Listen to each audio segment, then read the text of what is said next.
سلطان دو جہاں ہے نانا حسین کا، سلطان دو جہاں ہے نانا حسین کا، وہ افضل ہے کل جہاں سے گھرانہ حسین کا، افضل ہے کل جہاں سے گھرانہ حسین کا، نبیوں کا تاجدار ہے نانا حسین کا، نبیوں کا تاجدار ہے نانا حسین کا، اور ایک پل کی تھی بس حکومت یزید کی، ایک پل کی تھی، ایک پل کی تھی بس حکومت یزید کی، صدیہ حسین کی زمانہ حسین کا، صدیہ حسین کی زمانہ حسین کا، یوں ہی نہیں جہاں میں چرچا حسین کا، کچھ سوچ کے ہوا تھا گھرانہ حسین کا، کچھ سوچ کے ہوا تھا گھرانہ حسین کا، اور سر دے کے دو جہاں کی حکومت خرید لی، سر دے کے دو جہاں کی حکومت خرید لی، مہنگا پڑا یزید کو سودا حسین کا، مہنگا پڑا یزید کو سودا حسین کا۔ آئیے ہم سب مل کر باوقار باعظمت عالی جاں آقا انعامدار نبی مختار صلی اللہ علیہ وسلم کی بارگاہ میں ہدیہ درود پاک پڑھیں۔ اللہم صلی علی سیدنا شفیعنا مولانا محمد وآلہ وسلم صلاۃ و سلام علیک یا رسول اللہ صلی اللہ تعالی علیہ وسلم۔ مسلمانوں، وَلَا تَقُولُوا لِمَنْ يُقْتَلُ فِي سَبِيلِ اللَّهِ أَمْوَاتٌ بَلْ أَحْيَاءٌ وَلَكِنْ لَا تَشْعُرُونَ۔ جو لوگ فی سبیل اللہ قتل کر دیے جائے انہیں مردہ نہ کہو، یہ قرآن فرما رہا ہے، بلکہ وہ زندہ ہے، لیکن تمہیں ان کی زندگی کا شعور نہیں۔ قرآن کی آیت مبارکہ حیات الشہداء کی گواہی دے رہی ہے۔ غور کریں، شہیدوں کا درجہ نبیوں سے کم، گویا شہید نبی کے مقابلے میں ادنا، نبی اعلیٰ، اب قرآن ادنا کو زندہ کہہ رہا ہے، تو اعلیٰ کا عالم کیا ہوگا؟ نبی بدر جائے اولا زندہ ہے۔ قرآن کی آیت مبارکہ سے حیات النبی کا مسئلہ حل ہو گیا، اس لیے ہم اہل سنت والجماعت کا متفق عقیدہ ہے، اہل ایمان والوں کا، کہ نبی زندہ تھے، زندہ ہے، زندہ ہی رہے گا۔ ہم اہل سنت والجماعت جتنے بھی اولیاء اعظام مزارات سے محبت رکھتے، نبی زندہ تھے، زندہ ہے، زندہ ہی رہیں گے۔ تو زندہ ہے واللہ، تو زندہ ہے واللہ، میری چشم عالم سے چھپ جانے والے۔ ہم اپنے نبی کو صرف زندہ ہی نہیں مانتے بلکہ زندگی بخشنے والا بھی مانتے ہیں۔ قرآن کہہ رہا ہے شہیدوں کو مردہ نہ کہو بلکہ انہیں زندہ کہو۔ مردہ وہ ہوتے ہیں جس میں نہ لینے کی صلاحیت ہوتی ہے نہ دینے کی، شہید دیتے بھی اور دیتے بھی ہیں، مردہ کیسے ہو سکتے ہیں؟ کچھ لوگ مردہ کہتے کہنے دے، کچھ لوگ مردہ لکھتے لکھنے دے، اس لیے کہ وہ خود ہی مردہ ہے۔ اگر مردہ نہ ہوتے تو زندے کو مردہ کیوں کہتے؟ قرآن شہیدوں کو مردہ کہنے پر پابندی عائد کر رہا ہے، مردہ کہنے سے روک رہا ہے، لیکن مردہ سوچنے سمجھنے پر پابندی نہیں لگا رہا ہے۔ لہٰذا اہل ایمان والوں، مردہ سوچا جا سکتا ہے، سمجھا جا سکتا ہے۔ قرآن نے اس ہونے والے اعتراض کو رفع کر دیا، وَلَا تَحْسَبَنَّ الَّذِينَ قُتِلُوا فِي سَبِيلِ اللَّهِ أَمْوَاتٌ بَلْ أَحْيَاءٌ عِندَ رَبِّهِمْ يُرْزَقُونَ۔ شہیدوں کو مردہ گمان بھی نہ کرو بلکہ وہ زندہ ہے اور اپنے رب کے پاس سے رزق پاتے ہیں۔ اب خلاصہ یہ ہوا، شہیدوں کو مردہ نہ کہا جا سکتا ہے، نہ سوچا جا سکتا ہے، نہ سمجھا جا سکتا ہے۔ تو اہل ایمان والوں، آؤ ہم سب ذہن نشین کر لیں، ہم زندہ، ہمارا قرآن زندہ، عشق رسالت پر جان قربان کرنے والے زندہ، نبی کا قانون زندہ۔ اس لیے آؤ اب ہم سب زندوں کی بات کرتے ہیں۔ زندگی زندہ دلی کا نام ہے، زندگی زندہ دلی کا نام ہے۔ مردہ دل کیا خاک جیا کرتے ہو، اور زندہ ہو جاتے ہیں جو مرتے ہیں حق کے نام پر۔ اللہ اللہ، موت کو کس نے مسیحا کر دیا؟ مسلمانوں، آپ قرآن مجید فرقان حمید سے ایک سوال کرے، اے آسمانی مقدس کتاب، اے حکمت کے لازوال موتیوں سے بھرپور، تو نے ایسا حکم کیوں دیا جس میں بظاہر تکلیف اور اذیت، خسارہ، طلاق، جان و مال ہے؟ جواب ملے گا محض اور محض اس لیے کہ جو شے سب سے زیادہ محبوب و مرغوب ہے وہ ہے ایمان۔ اس کو مسمار کرنے کے لیے، مٹانے کے لیے ناپاک کوششیں کی جا رہی تھی۔ اسلام کے علم برداروں کو ستایا جا رہا تھا، حلال و حرام کی تمیز مٹائی جا رہی تھی، بنائے اسلام کی ادھیڑ بند کے لیے مولیک ہتھیار استعمال کیے جا رہے تھے، کفر و طغیان کی سرکشی حد سے تجاوز کر رہی تھی، اور شاعری اسلام میں غلاظت کی ایسی آمیزش کی جا رہی تھی کہ آئندہ نسل اسے دیکھ کر چپ کرتی، اسلام کا رخ تابہ پر مردہ ہو کر رہ جاتا۔ ایسے وقت میں اسلام کا تحفظ ضروری تھا، چنانچہ وفاشاروں نے اسلامی پرچم کو بلند کیا اور مسلمانوں کربلا میں بے سر و ساما ہے وہی خاندان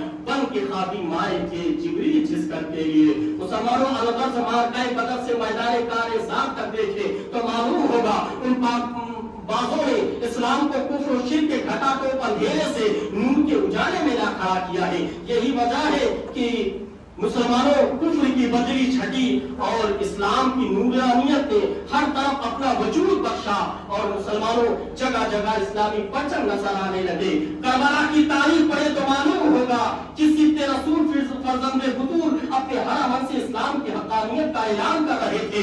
نانا جان کی شریعت کو مس ہونے سے بچا رہے تھے. اگر امام حسین نے کربلا کی وادی میں اگر یہ شہادت عظمی نہ پیش کی ہوتی تو آج ہم اہل لوگوں کے اوپر اہل انسانوں پر مسلمانوں جو دینی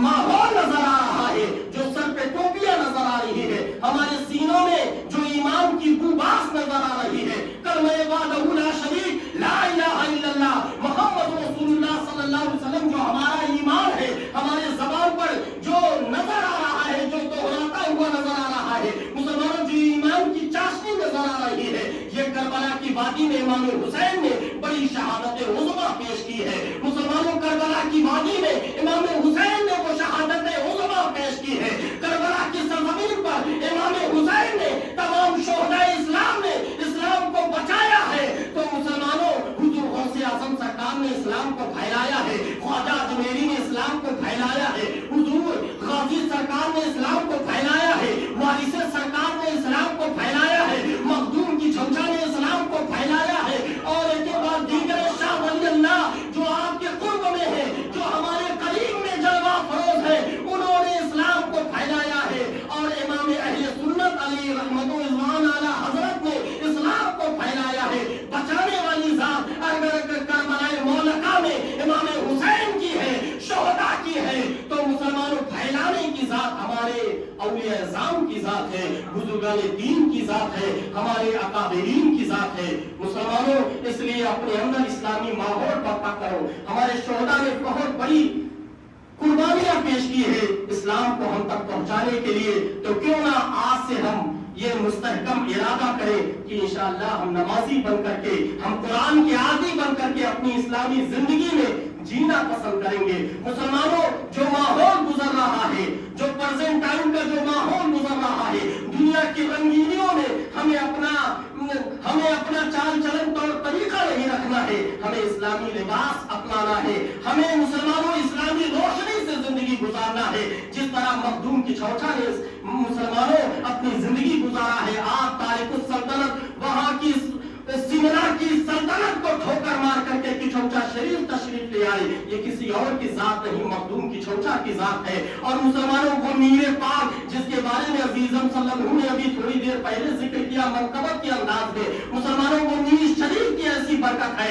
اگر کوئی پاگل ہے دیوانہ ہے اسے پی لیتا ہے تو وہ شفا یابی حاصل کر لیتا ہے. یہ میر پاک کی برکت ہے. اور مسلمانوں میر شریف کو آباد کیسے کیا 500 درویشوں کا قافلہ سیمنا سے چل کر کے جو مصر اور مسلمانوں ایران سے منسلک جو علاقہ سیمنا ہے مسلمانوں جہاں سے پیٹرول اور ڈیزل آتے ہیں وہ سیمنا سے چل کر کے مسلمانوں 500 درویشوں کا قافلہ حضور مخدوم سرکار کے ساتھ کی چوچا شریف پہنچتا ہے. حضور مخدوم سرکار کو ضرورت محسوس ہوتی ہے کہ یہاں پر ایک ایسا پانی آباد کیا جائے ایسا تالاب آباد کیا جائے جس کو پیتے ہی لوگ شفا یابی حاصل کرنے لگے. مسلمانوں آپ نے فوڑا لیا آسمان کی طرف بلند کیا اور تمام درویشوں کے ساتھ کہا سبھی مل کر کے پڑھو لا الہ الا اللہ. سبھی نے لا الہ الا اللہ پڑھا اور جب آپ زمین پر ضرب لگاتے تھے پڑھتے تھے محمد رسول اللہ صلی اللہ علیہ وسلم. اس طرح سے میر پاک کو مسلمانوں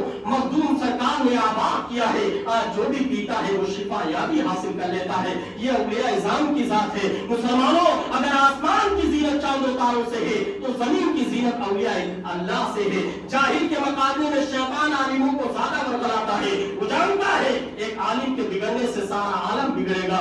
مسلمانوں علماء پڑھاتے ہیں اولیاء پلاتے ہیں. ایمان کی لازوال دولت علماء سے ملتی ہے اور ایمان کی حفاظت اولیاء اللہ سے ملتی ہے. مسلمانوں حشر کا دن ہوگا سبوں کو خوف ہوگا، لیکن انبیاء اولیاء بے خوف ہوں گے، اس لیے کہ ہم سب حساب دینے جائیں گے، انبیاء اولیاء حساب لینے جائیں گے۔ مسلمانوں، یہ اولیاء اعظام کی ذات ہے، جب ان کے گدا بھر دیتے ہیں شاہان زمانہ کی جھولی، محتاج کا جب یہ عالم ہے، مختار کا عالم کیا ہوگا؟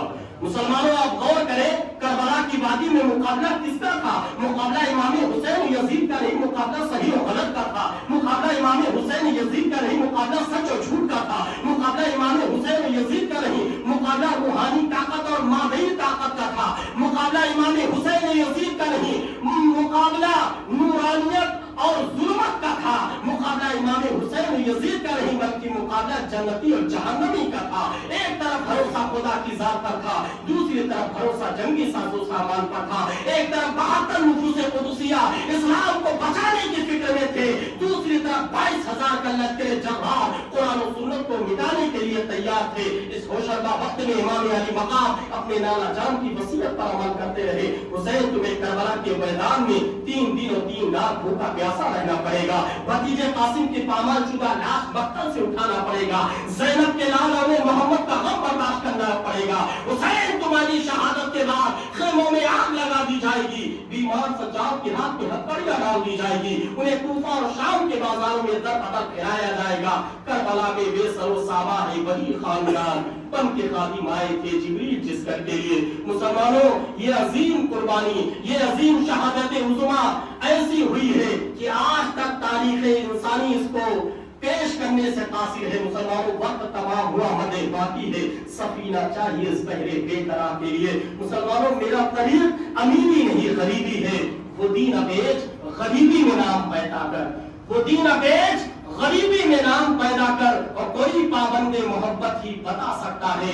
ایک دیوانے کا زنجیر سے رشتہ کیا ہے۔ مسلمانوں، اپنے اندر نماز کی، قرآن کی ایسی دیوانگی اپنا لو، انشاءاللہ العزیز تمہاری دنیا آسان ہو جائے گی، تمہارے زندگی کا رہن سہن طور طریقہ اور تمہاری روزی کمائی سب آسان ہو جائے گی۔ مسلمانوں، ایک خوش عقیدہ مسلمان ہو کر کے تم نماز کے پابند بن جاؤ، تم نماز کے عادی بن جاؤ۔ جو شخص نماز کی پابندی رکھتا ہے، مسلمانوں، اس کے گھر میں برکتیں نازل ہوتی ہے، اس کی کمائی میں، تجارت میں، کاروبار میں خیر و برکت ہوتی رہتی ہے۔ اور مسلمانوں، تم بیماری کے لیے قرآن سے شفا حاصل کرو، وَنُنَزِّلُ مِنَ الْقُرْآنِ مَا هُوَ شِفَاءٌ وَرَحْمَةٌ لِّلْمُؤْمِنِينَ۔ مسلمانوں، قرآن رب فرما رہا ہے کہ ہم نے جو قرآن اتارا ہے اس میں مومنوں کے واسطے شفا ہے۔ مسلمانوں، تم قرآن سے شفا حاصل کرو، انشاءاللہ العزیز تم قرآن کے عادی بن جاؤ، تمہاری زندگی آسان ہو جائے گی۔ اور خاص کر جو لوگ تنگ دستی غریبی کا شکار ہے، انہیں چاہیے کہ روز مرہ ہر نماز کے بعد سبحان اللہ و بحمدہ،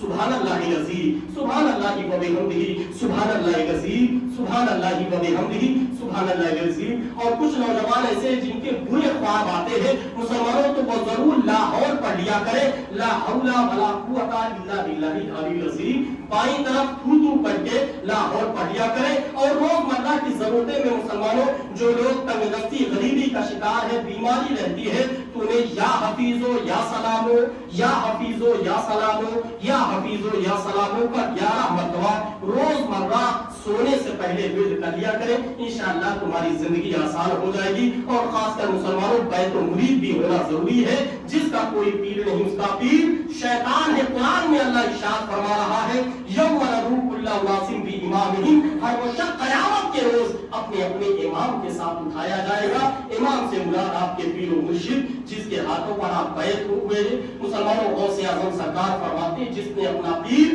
دنیا میں نہ بنایا اس کا پیر شیطان ہے۔ مسلمانوں، جہاں پر آپ کا دل جوئی، دل اور عقیدت مسلمانوں جم جائے، وہاں پر آپ ہاتھوں میں ہاتھ دے کر بیعت ہو جائے، یہ ہماری ایمان کی سب سے بڑی ضمانت ہے۔ مسلمانوں، سنی صحیح العقیدہ کی مخصوص پہچان ہے، اس لیے کوشش کریں اور مسلمانوں نماز کے عادی بن جائیں۔ دعا ہے اپنی مقدس بارگاہ میں، اللہ ہم سبوں کو نیک صالح صدق باللسان مسلمان بن کر زندگی گزارنے کی توفیق عطا فرما، ہم اہل ایمان کے اندر دین کا جذبہ بیدار عطا فرما، اہل مسلمان میں مسلمانوں محبت عطا فرما، اور مسلمانوں اہل اسلام کا بول بالا عطا فرما۔